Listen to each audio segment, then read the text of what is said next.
Yo, what's up mga kapatid at welcome back again sa ating YouTube channel, no? So, for today's video, meron na tayong bagong tawag sa ating mga viewers at subscribers, no?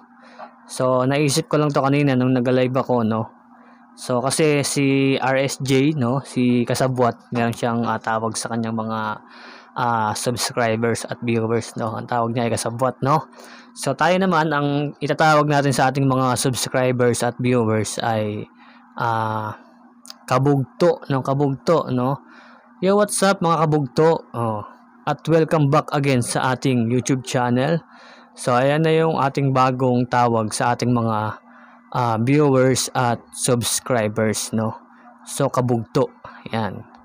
Yung hindi nakakaalam ng ibig sabihin ng bugto o kabugto ay kapatid po yan, no?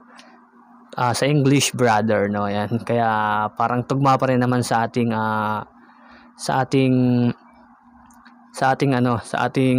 YouTube channel, no? Yung pangalan ng ating YouTube channel, Brother Raymart. So katugma pa rin naman siya, no?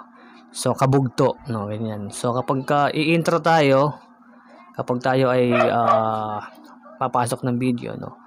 Yo, what's up mga kabugto at welcome back again sa ating YouTube channel, no? So ganun. So yun lang. God bless everyone.